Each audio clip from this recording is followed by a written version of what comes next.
그건 개가 아니었습니다. 제가 본 것은 저를 죽일 듯한 눈빛이었어요. 도망칠 수밖에 없었습니다. 미국 조지아주의 한 경찰서, 10년 넘게 무장강도를 해왔다는 3명의 범인들이 한 마리의 하얀 개를 두고 떨리는 목소리로 진술하고 있습니다. 차라리 경찰에 붙잡히는 게 나았다. 그 눈빛만 생각하면 지금도 온몸이 얼어붙는다. 범인들의 믿기 힘든 진술에 의구심을 품은 경찰은 현장 CCTV를 분석하기 시작했습니다. 그리고 마침내 확인한 영상 속에는 한 싱글맘이 키우는 반려견의 모습이 담겨 있었죠. 하지만 이 사건의 배후에는 아무도 예상하지 못한 충격적인 사연이 숨어 있었습니다. 과연 그날 밤 한적한 국도에서는 무슨 일이 벌어졌던 걸까요? 3명의 범인들을 공포에 떨게 만든 그 진실, 지금 시작합니다. 잠깐만요. 1초면 가능한 구독과 좋아요 버튼을 눌러주시면 영상 제작에 큰 힘이 됩니다. 저는 시애틀에서 반려동물 행동교정 전문가로 일하고 있는 케이트 윈터스입니다. 매일 아침 8시, 저는 제가 운영하는 세컨드 찬스라는 작은 센터의 문을 엽니다. 문제 행동으로 입양이 어려운 개들에게 새로운 기회를 준다는 의미를 담아 지은 이름이죠. 누군가는 제게 왜 하필 이런 일을 시작했냐고 묻습니다. 웃기게도 저는 한때 개를 무서워했거든요. 아니, 정확히 말하면 다시 무서워하게 된 거였죠. 15년 전, 21살의 저는 교환학생으로 한국에 있었습니다. 서울의 한 대학교에서 심리학을 공부하던 때였어요. 그곳에서의 생활은 제 인생을 완전히 바꿔놓았죠. 어느 늦은 밤, 학교 도서관에서 공부를 마치고 기숙사로 돌아가던 중이었습니다. 캠퍼스 뒷길은 어두웠지만 늘 다니던 길이라 별로 신경 쓰지 않았어요.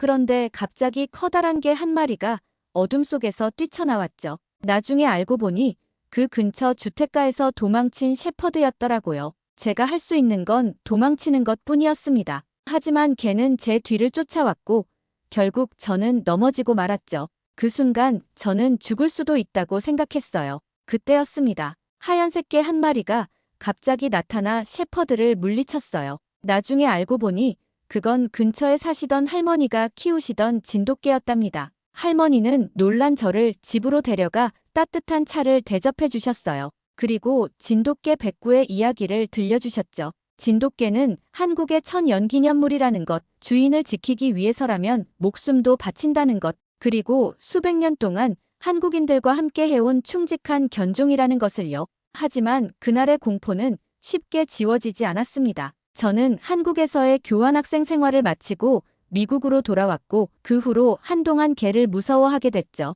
아이러니하게도 그 트라우마가 저를 반려동물 행동학 쪽으로 이끌었어요. 제 두려움을 이해하고 극복하고 싶었거든요. 심리학을 전공한 덕분에 동물 행동 치료 분야로 전환하는 것은 그리 어렵지 않았습니다. 대학원에서 동물 행동학을 공부했고 자격증을 땄죠. 문제 행동을 가진 개들을 치료하면서 저는 오히려 제 자신이 치유되는 것을 느꼈어요. 그렇게 10년이 흘렀습니다. 결혼도 하고 소피아도 낳았죠. 하지만 남편의 알코올 중독은 우리 가정을 파괴했어요.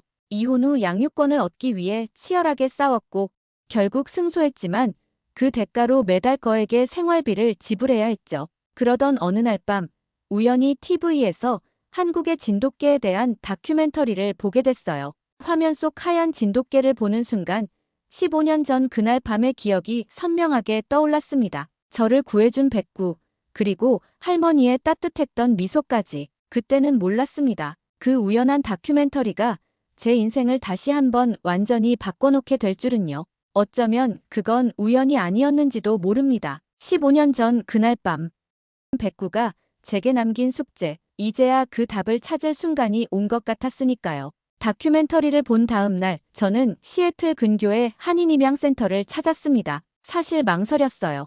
아직도 큰 개를 마주하면 심장이 덜컥 내려앉곤 했으니까요. 하지만 전날 밤 다큐멘터리에서 본 진돗개의 모습이 자꾸만 떠올랐습니다. 입양센터는 생각보다 조용했어요. 담당자인 김 씨는 제 이야기를 관심 있게 들었습니다. 특히 제가 15년 전 한국에서 진돗개에게 구조된 이야기를 하자 의미심장한 미소를 지었죠. 여기 특별한 녀석이 있어요. 3개월 전에 한국에서 왔죠.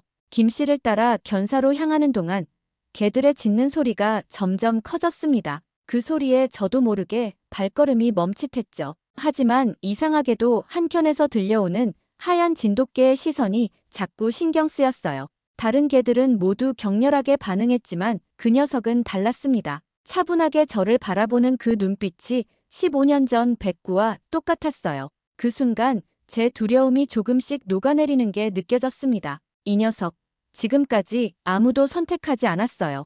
다들 너무 조용하다고 하더군요. 김 씨의 말에 저는 피식 웃었습니다. 개를 고를 때 조용한 게 단점이라니 제게는 오히려 축복 같은 소리였으니까요. 집에 돌아와 소피아에게 이야기를 꺼냈습니다. 요즘 들어 점점 말수가 줄어드는 게 걱정이었거든요. 알고 보니 학교에서 친구들이 아이를 따돌리고 있었어요. 아빠 없는 애라고 수군거린다면서 소피아는 눈물을 글썽였습니다. 다음 날 소피아와 함께 입양센터를 찾았어요. 활기찬 강아지들 사이로 들어서는 순간 소피아는 긴장한 듯 제 손을 꼭 잡았습니다. 하지만 그 하얀 진돗개를 발견하자마자 아이의 눈이 반짝였어요.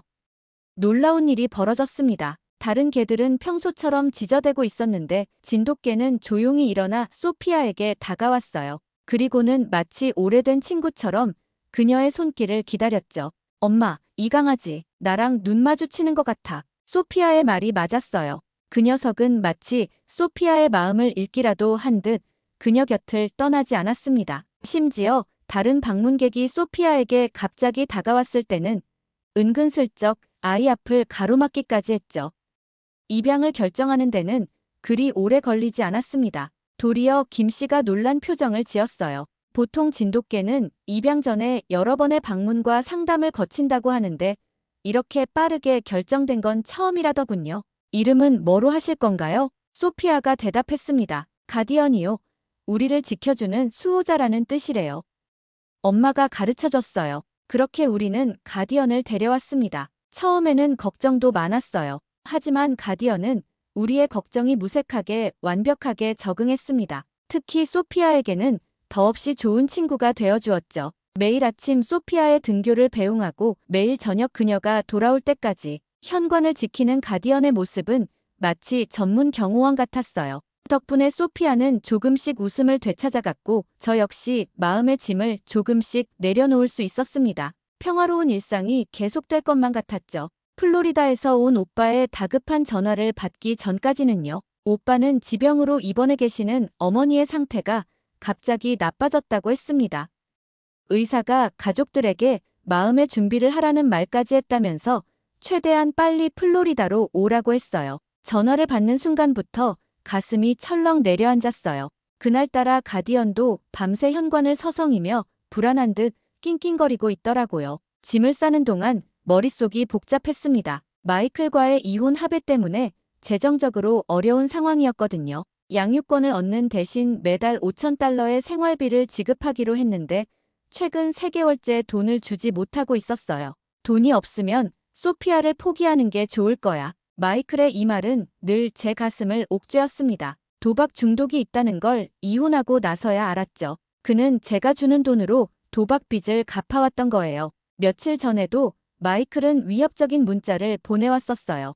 이번 달에도 돈이 늦으면 가만두지 않겠다는 협박이었죠. 평소 같았으면 그저 허세로 여겼을 텐데 그날따라 왠지 모를 불안감이 엄습했습니다. 가디언이 제 발치에 앉아 걱정스러운 눈빛으로 저를 올려다보았어요.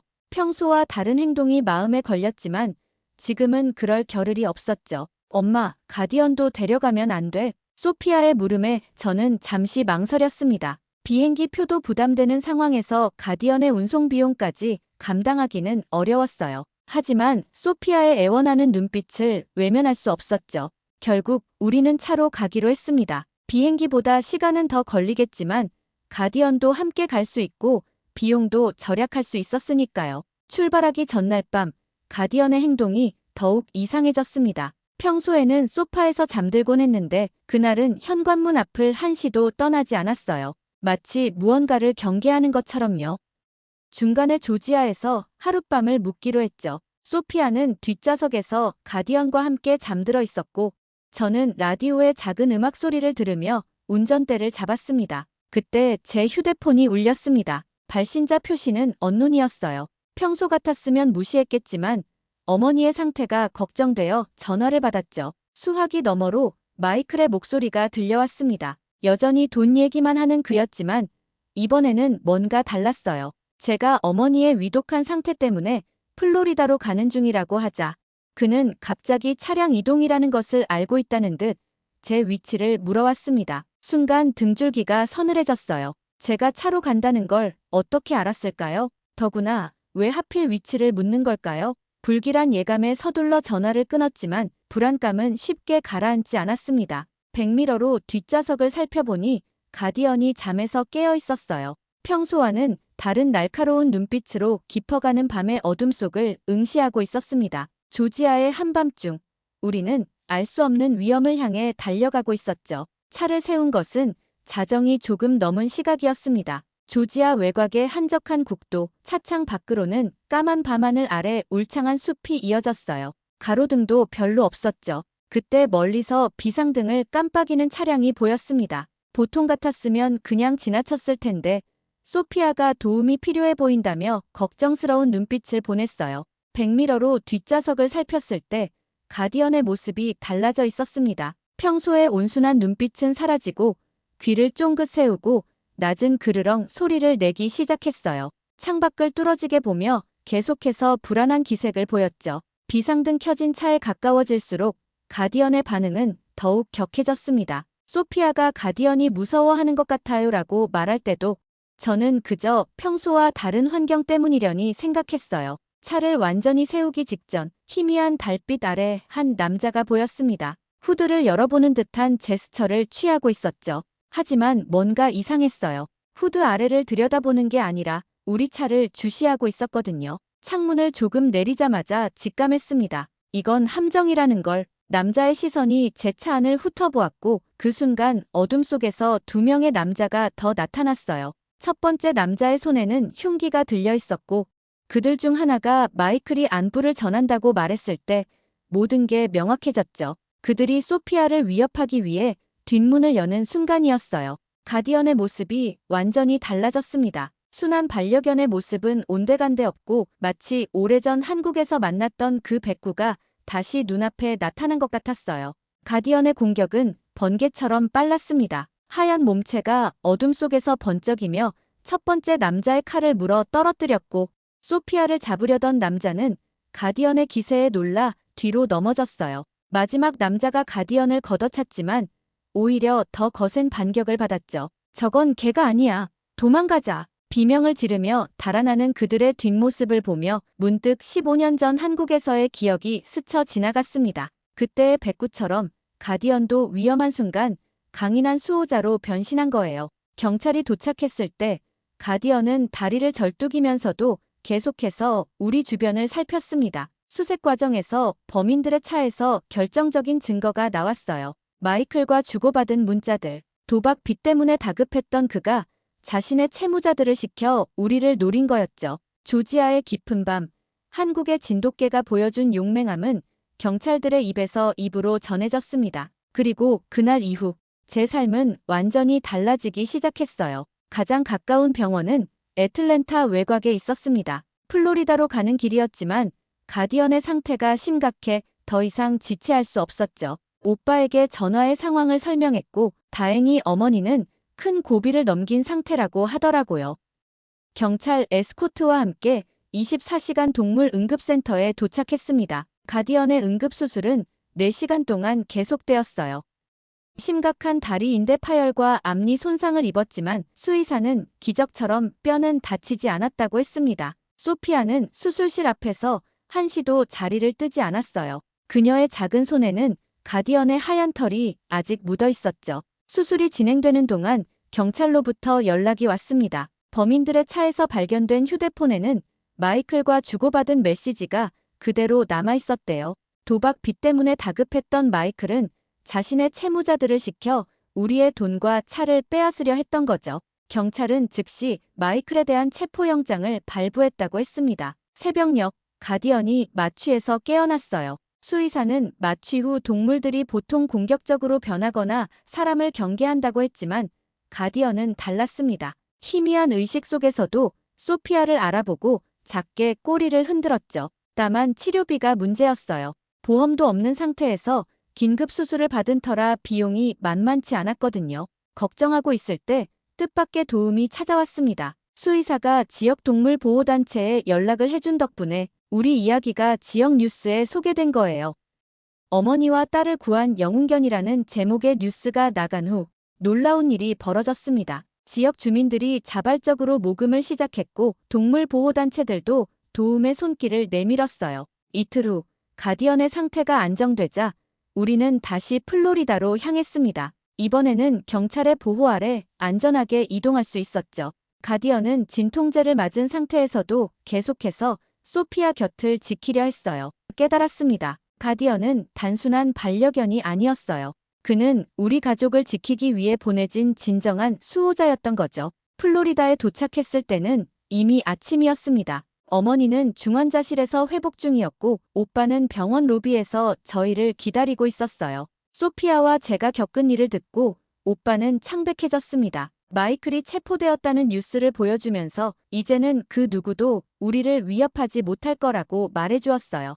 어머니의 병실 앞 가디언은 조용히 자리를 지켰습니다. 의사들은 처음에 개의 출입을 못마땅해 했지만 가디언의 침착한 모습에 인해 허락을 해주었죠. 어머니의 상태는 위중했지만 더 이상 악화되지는 않았대요. 하지만 우리에게는 또 다른 과제가 있었어요. 가디언의 트라우마였죠. 강도들과 싸운 후 낯선 사람들을 극도로 경계하기 시작했습니다. 특히 남자들이 소피아나 제 근처에 오면 날카로운 경계 태세를 보였어요. 수의사는 이런 반응이 자연스러운 것이라고 했습니다. 심각한 신체적 외상과 함께 정신적 충격도 받은 상태라고 하더군요. 다행히 소피아는 이런 가디언을 위한 특별한 방법을 찾아냈어요. 매일 밤 소피아는 가디언의 상처 부위를 조심스럽게 쓰다듬으며 책을 읽어주었습니다. 처음에는 작은 아씨들이었어요. 소피아가 가장 좋아하는 책이었죠. 가디언은 소피아의 목소리를 들으며 조금씩 안정을 찾아갔어요.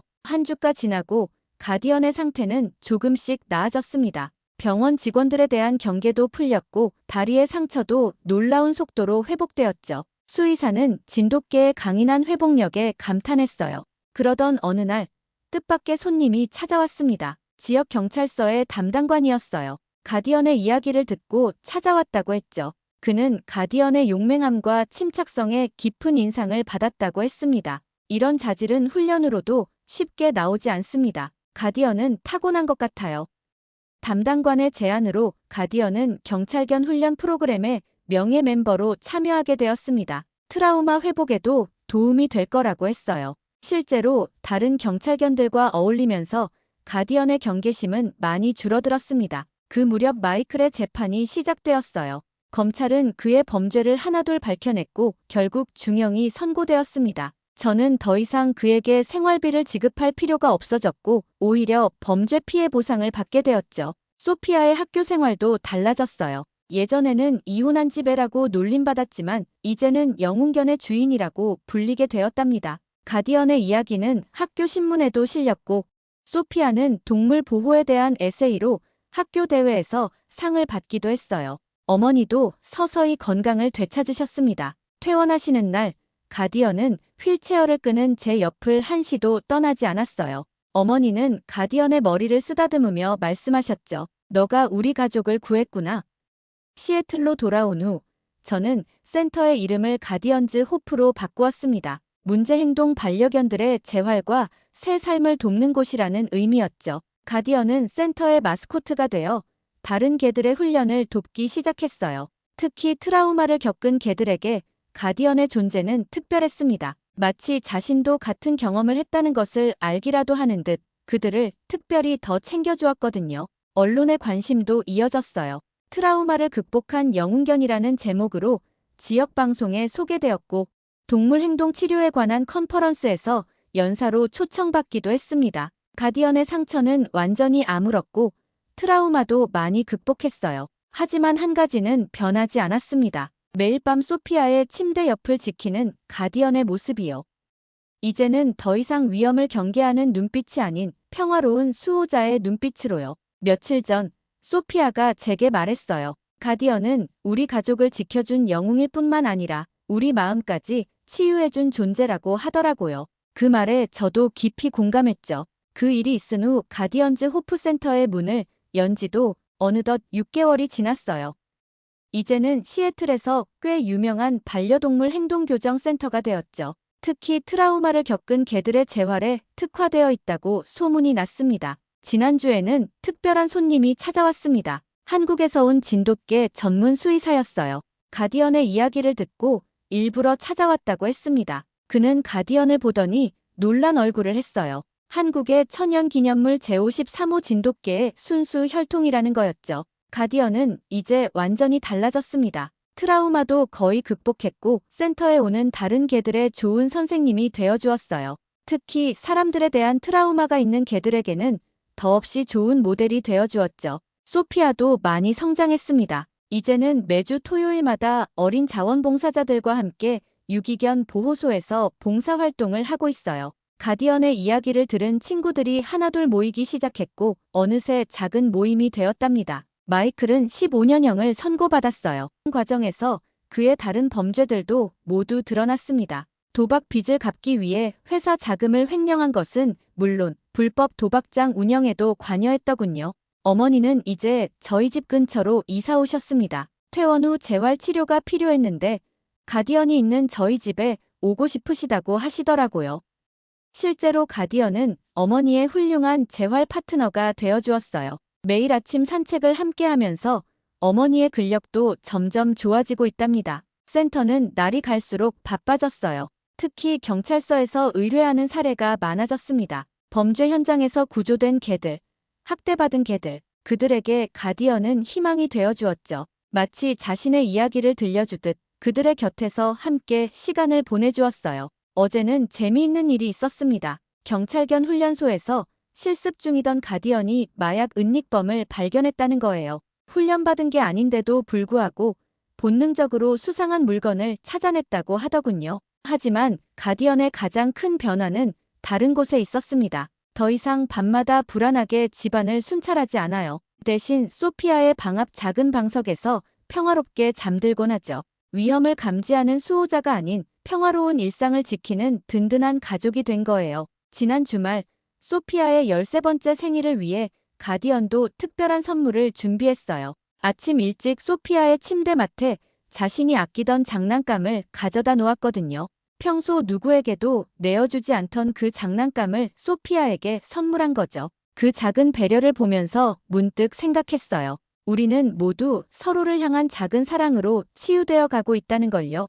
이제 저희 모녀는 더 이상 두렵지 않아요. 어두운 밤길도, 불확실한 미래도, 과거의 기억도 우리에겐 서로가 있고 가디언이 있으니까요. 1년이 지난 어느 봄날 저는 시애틀 공영방송국의 카메라 앞에 섰습니다. 한국의 진돗개를 다룬 다큐멘터리 촬영이었어요. 가디언의 이야기가 알려지면서 많은 사람들이 진돗개의 특별한 이야기에 관심을 보이기 시작했거든요. 가디언즈 호프는 이제 시애틀에서 가장 큰 반려동물 행동교정 센터가 되었습니다. 특히 지난달에는 뜻밖의 일이 있었어요. 센터 근처 아파트에서 화재가 발생했을 때 가디언이 먼저 이상한 냄새를 알아차리고 격렬하게 지저대는 바람에 큰 사고를 막을 수 있었거든요. 소피아는 이제 동물행동학자가 되겠다는 꿈을 품게 되었습니다. 학교에서 진행된 진로 발표에서 가디언과 함께한 경험을 이야기했더니 선생님들께서 큰 관심을 보이셨다고 해요. 개를 무서워하던 제 모습은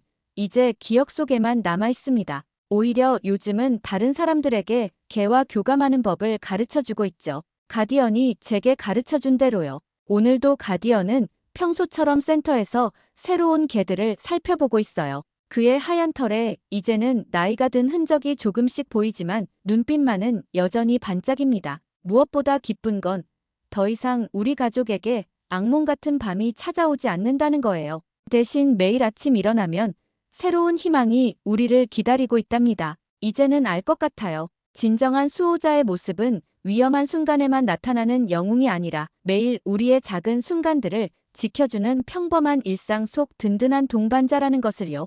오늘의 사연 어떻게 들으셨나요? 한국의 진돗개가 보여준 충성심과 용맹함은 단순한 반려동물의 이야기를 넘어 우리에게 진정한 가족의 의미를 다시 한번 생각하게 해주었습니다. 천연기념물로 지정된 진돗개의 우수성이 이번 사연을 통해 다시 한번 입증되었는데요. 특히 가디언이 보여준 본능적인 보호 능력과 뛰어난 판단력은 수백 년간 이어져 온 진돗개의 혈통이 얼마나 특별한지를 보여주었습니다. 여러분은 반려동물과 가족의 의미에 대해 어떻게 생각하시나요?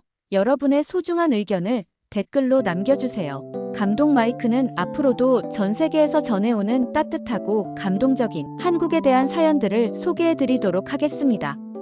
여러분의 많은 관심과 사랑 부탁드립니다. 구독과 좋아요, 알림 설정으로 다음 이야기도 함께 해주세요.